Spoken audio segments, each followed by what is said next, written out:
Assalamualaikum warahmatullahi wabarakatuh.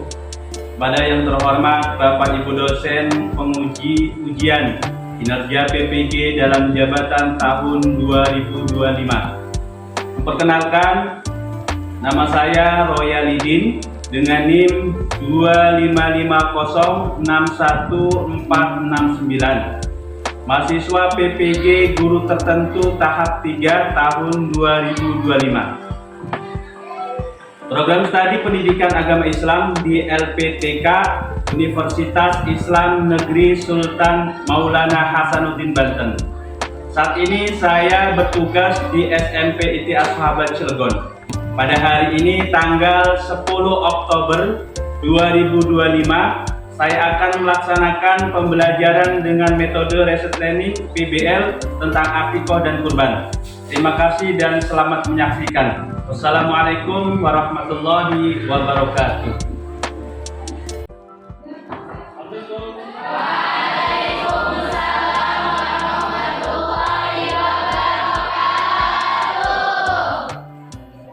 Gimana kabarnya pagi hari ini?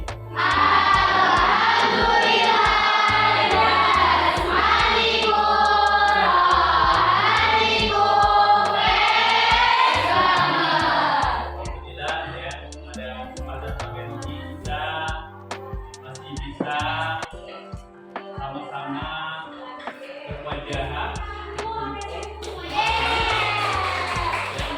kaitkan KBM. Selanjutnya, sebelum kita memulai pelajaran ini, tentunya kita mengharapkan ridho dari Allah Subhanahu wa Ta'ala.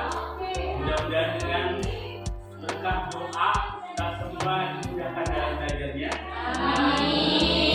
Mudah-mudahan mendapatkan ilmu yang berkah dan bermanfaat.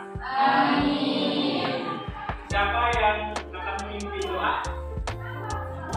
Oke, ayo pimpin dulu doanya.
Anak-anakku semua, sebelum kita belajar, ya, kita breaking dulu karena ini semangat kita semua belajar.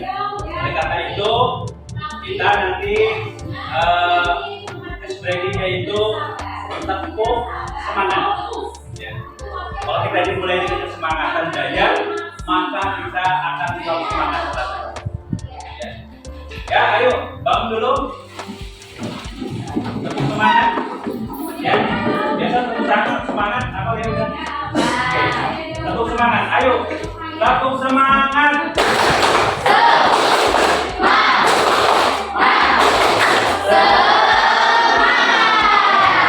Tepuk tangan untuk semua.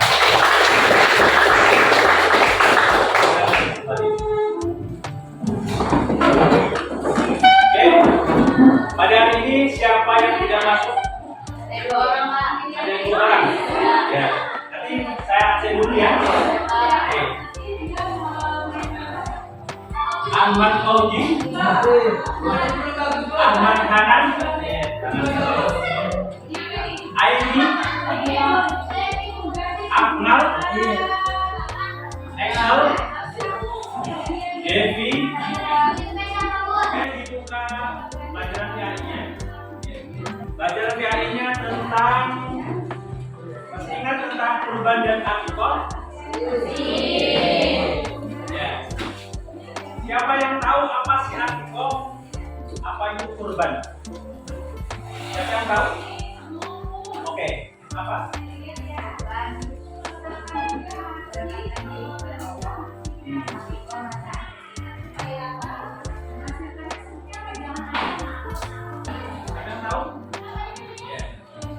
Jadi kurban adalah, jadi bahasa Arabnya adalah qoroba yaqimu kurbanan, yang artinya adalah pendekatan. Taqarruban ilallah artinya adalah dekat dengan Allah. Maka dengan itu ya, kurban itu dan akikah ada perbedaan dan persamaan. Persamaannya adalah kalau kurban dan akikah itu sama-sama menyembelih hewan. Sama-sama menyembelih hewan. Akan tetapi perbedaannya adalah kalau kurban itu ya, kapan, kalau kurban itu waktunya ditentukan, kalau akikah itu tidak ditentukan. Contoh ya, seperti kurban. Kalau kurban ya, itu satu tahun sekali, yaitu pada tanggal 10 Zulhijjah. Yaitu biasanya hari raya Idul Adha. Nah, kemudian yang dinamakan 10 Zulhijjah itu hari nahar. Hari nahar itu adalah hari di mana penyembelihan. Sampai kapan? Sampai tanggal 11, 12 dan 13. Yang dinamakan hari Tasyrik. Kalau tanggal 11, 12, 13 itu adalah hari Tasyrik. Kalau hari Tasyrik itu tanggal 11, 12 dan 13. Hari naharnya adalah 10 Zulhijjah. Ketika kita setelah sholat Idul Adha, maka disunahkan langsung untuk menyembelih hewan kurban. Kalau akikah itu adalah rasa syukur atas kelahiran anak. Rasa syukur atas kelahiran anak, baik anak perempuan dan laki-laki. Perbedaannya, kalau kurban itu satu domba itu satu orang, baik laki-laki dan perempuan. Kalau akikah, kalau untuk laki-laki 2 ekor domba atau kambing, kalau perempuan 1 ekor kambing.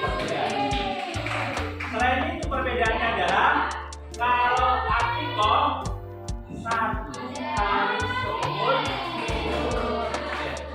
Beda dengan kurban. Kalau kurban itu ya, kalau kurban itu adalah kapan saja kita punya rezeki boleh. Kalau kita punya rezeki nih, kita kurban, kita tahu boleh, nggak apa.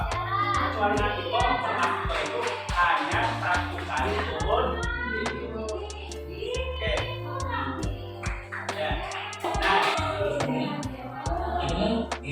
bisa ya.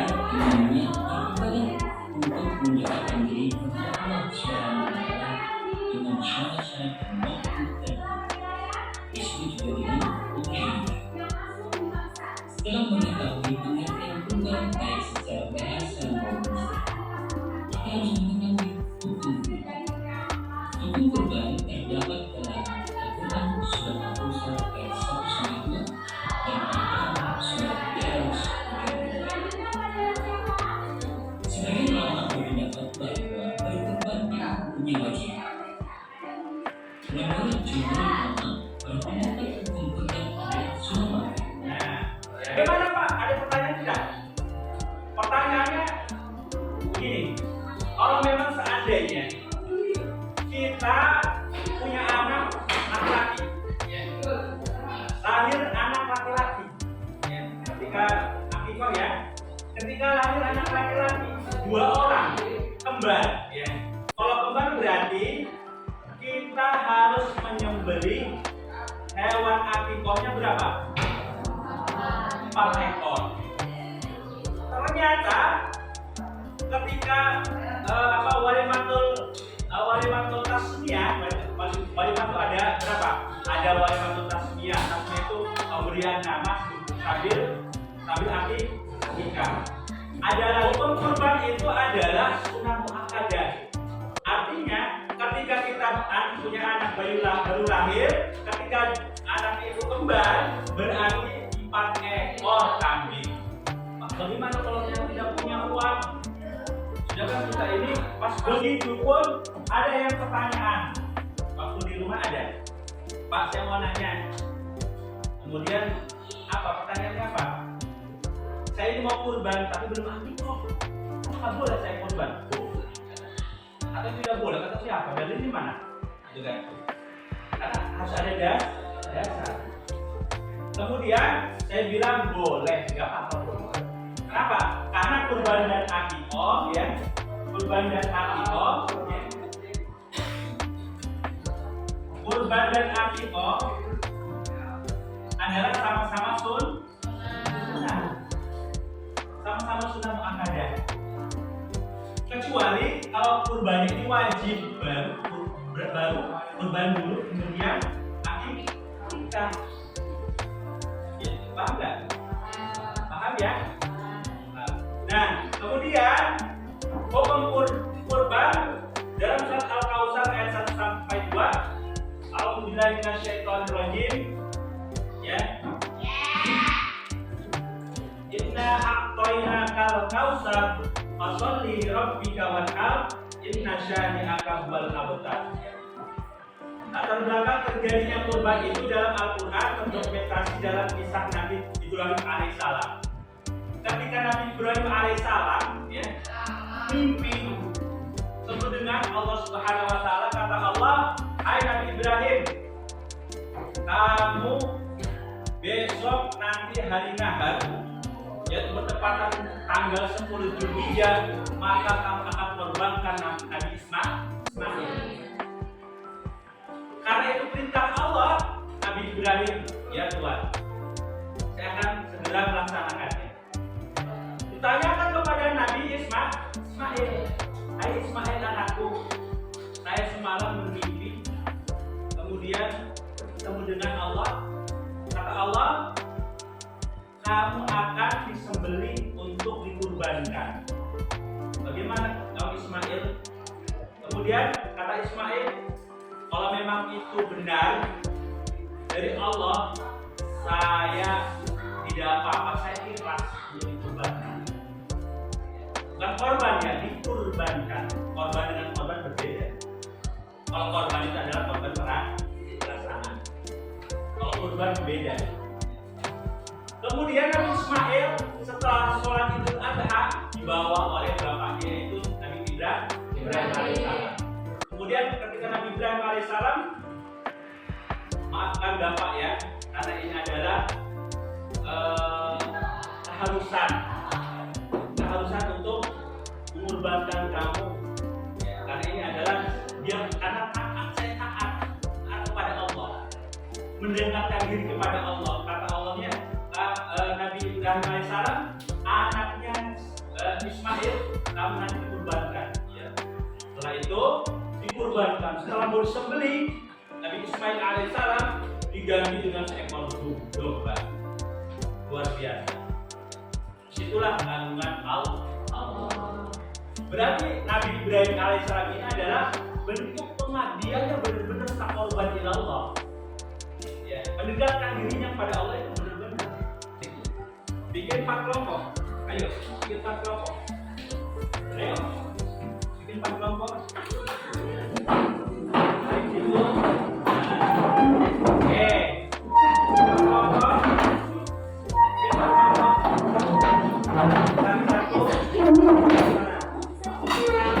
Kelompok ya.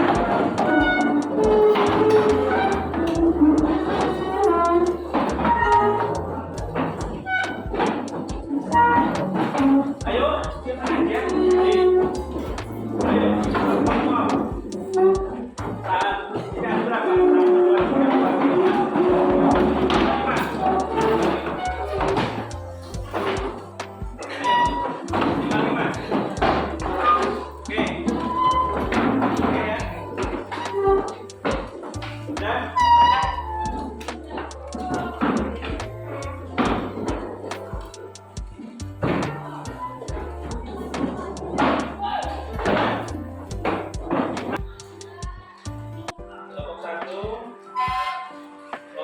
2,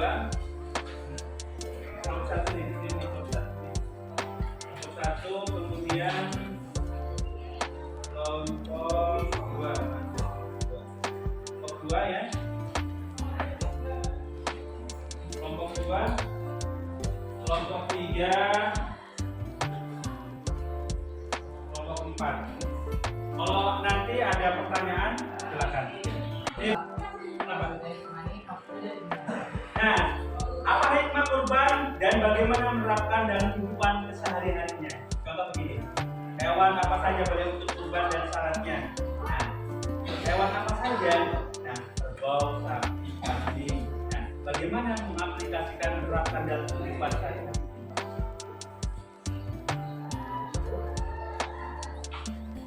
Silakan. Oke. Sudah? Oke.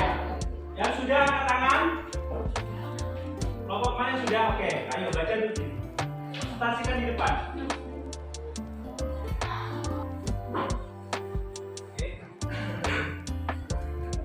Assalamualaikum warahmatullahi wabarakatuh. Waalaikumsalam warahmatullahi wabarakatuh. Perkenalkan, nama saya Fadlan Fadlan. Saya dari kelompok 2 yang merepresentasikan hasil diskusi atau penelitian.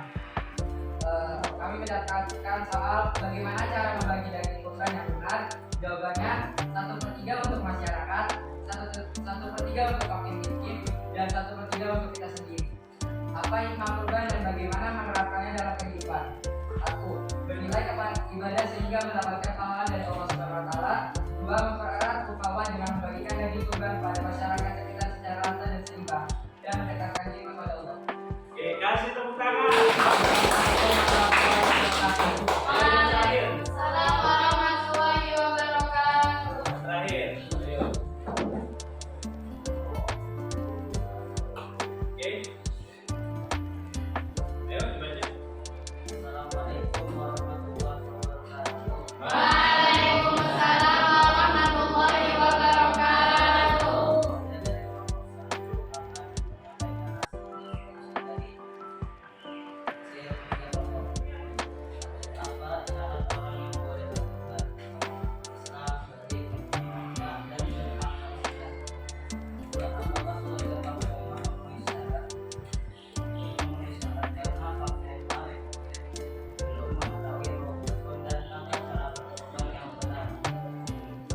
Kasih tepuk tangan. Letas yang tadi mana? Oke. Sebaliknya aja, sebaliknya. Oke, sebaliknya. Ya. Bikin studi kasus yang kalian temukan ketika kurban, kemudian ketika akikah. Contoh begini. Kalau sudah, siapa yang sudah duluan? Saya Siapa yang sudah duluan? Coba, dulu. Ya.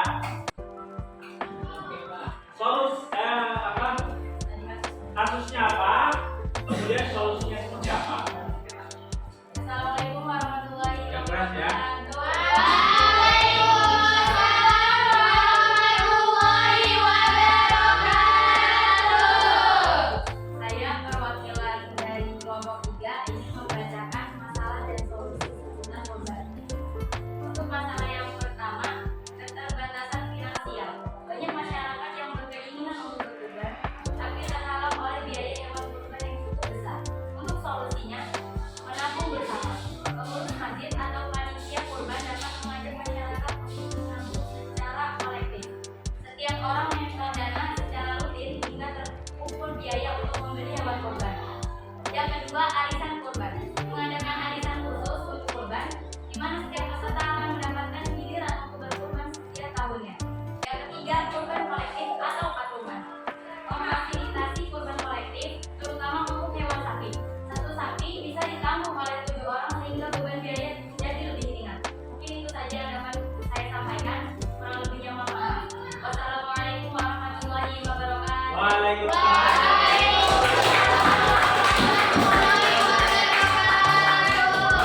di masyarakat ataupun di kampung kalian, tempat kalian?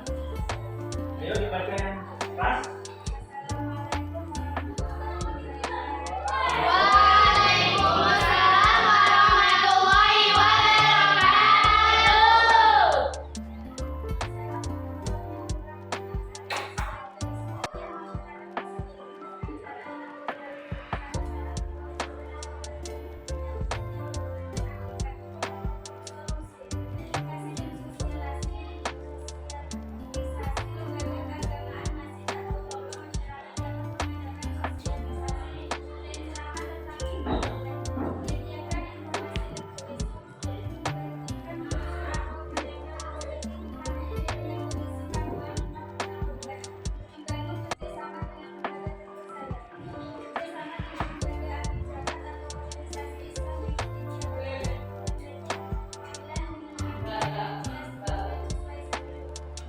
Ya, kasih tepuk tangan.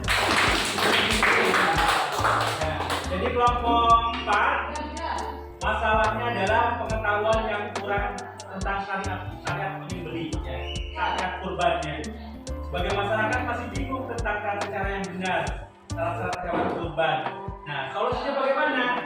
Solusinya kata kelompok 4 adalah lembaga keagamaan masjid atau tokoh masyarakat dapat mengadakan sosialisasi dan ceramah tentang fikih kurban. Ya.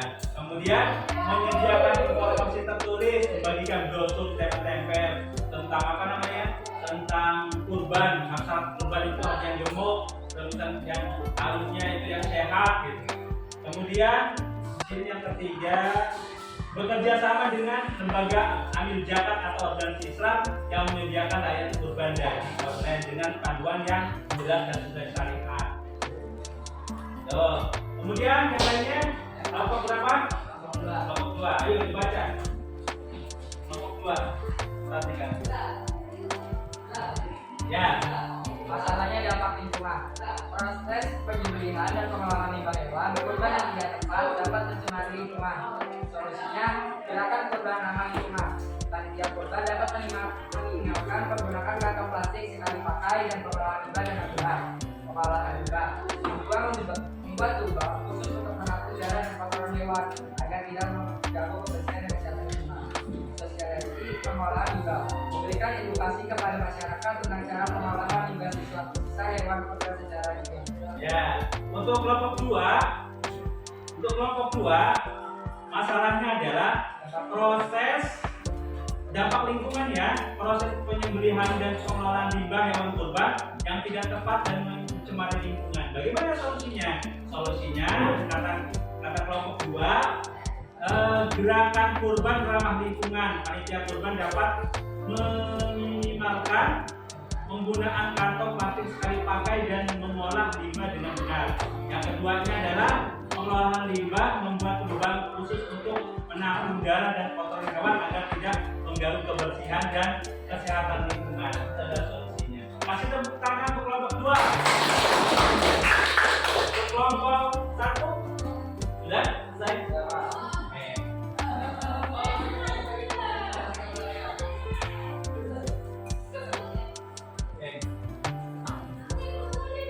Ya. Masalahnya apa? Masalahnya dulu.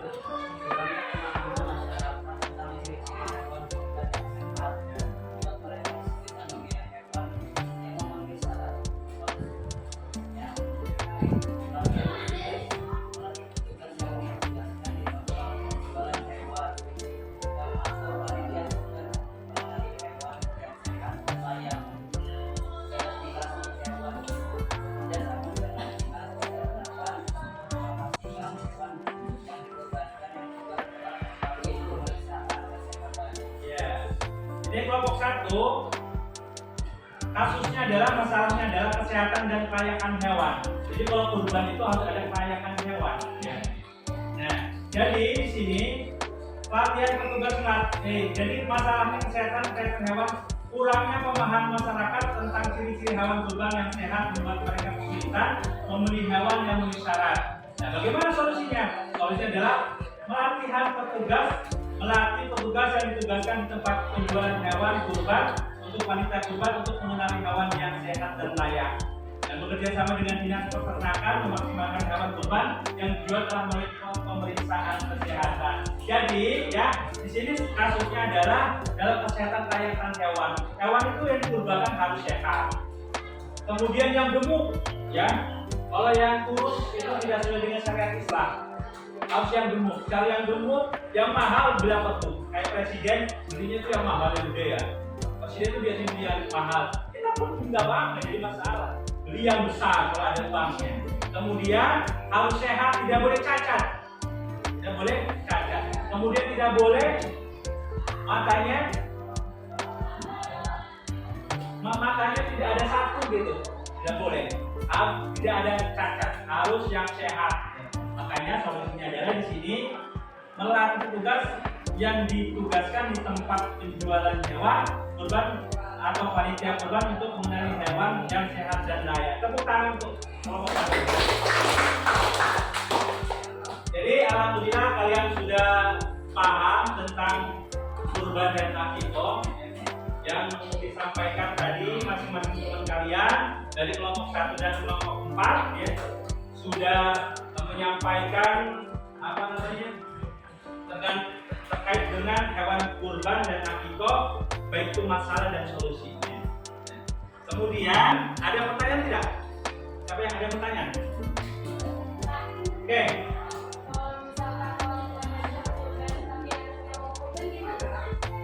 Orang tuanya belum kurban tapi anaknya mau berkurban. Ya, oke, terima kasih. Kalau orang tuanya berkurban atau anaknya mau berkurban, silakan saja siapa saja yang mau berkurban. Berkurban itu sunahkan siapa saja. Mau bapaknya kayak duluan, mau anaknya kayak, ataupun mau kakeknya dulu atau siapapun nggak apa-apa. Yang penting syaratnya adalah kita ikhlas untuk berkurban. Ya, sebelum itu ya, sebelum kita ini mengakhiri, marilah kita bersama-sama membaca hamdalah. Alhamdulillahirabbil alamin. Setelah itu kita baca doa dulu. Ayo.